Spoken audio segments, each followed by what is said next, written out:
കട്ടപ്പന തേനി തുരങ്കപാതയുടെ സാധ്യതാ പഠനത്തിന് 10 കോടി രൂപ അനുവദിച്ച ബജറ്റ് തീരുമാനത്തെ സ്വാഗതം ചെയ്ത് ഇടുക്കി ജില്ല. തുരങ്കപാത യാഥാർത്ഥ്യമായാൽ ജില്ലയിലെ ടൂറിസം മേഖലയിൽ വൻ കുതിച്ചുചാട്ടമുണ്ടാകുമെന്നാണ് കണക്കാക്കുന്നത്. അന്യസംസ്ഥാനങ്ങളിൽ നിന്നെത്തുന്ന ശബരിമല തീർത്ഥാടകർക്കും പാത ഗുണം ചെയ്യും.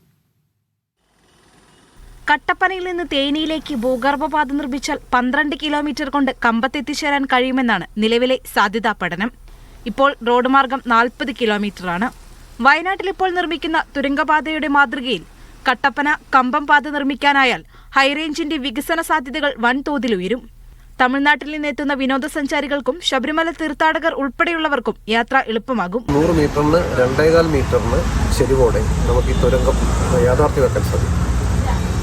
ഇന്ത്യൻ റോഡ് സ്റ്റാൻഡേർഡ് അനുസരിച്ച് 100 മീറ്ററിന് 5 മീറ്റർ വരെ തുരങ്കപാതയ്ക്ക് ചെരിവ് അനുവദനീയമാണ്. കമ്പം പോലുള്ള പ്രദേശത്തേക്ക് മിഷനറി എത്തിക്കുക എന്ന് പറയുന്നത് വലിയ എളുപ്പമുള്ള കാര്യമാണ്. ഇത് നിർദ്ദിഷ്ട ലോവർ ക്യാമ്പ് റെയിൽവേ സ്റ്റേഷൻ പ്രൊജക്റ്റിലേക്ക് കട്ടപ്പനയിൽ നിന്നും ഒരു 10 മിനിറ്റ് കൊണ്ട് റെയിൽവേ സ്റ്റേഷനിൽ എത്താവുന്ന സാഹചര്യം രൂപപ്പെടും. എന്നാൽ പാതയുടെ നിർമ്മാണം സൃഷ്ടിക്കുന്ന പാരിസ്ഥിതിക പ്രശ്നങ്ങളെക്കുറിച്ചുള്ള ആശങ്കയും ഉയരുന്നുണ്ട്. കഴിഞ്ഞ വർഷം തോമസ് ഐസക്കിന്റെ നേതൃത്വത്തിൽ നടന്ന നവ ഇടുക്കി പുതുവഴികൾ എന്ന CPM സെമിനാറിലാണ് തുരങ്കപാത എന്ന ആശയം ആദ്യം ഉയർന്നത്. ഇത് പിന്നീട് സർക്കാരിന്റെ പരിഗണനയ്ക്ക് വയ്ക്കുകയായിരുന്നു. മീഡിയ 1 ഇടുക്കി.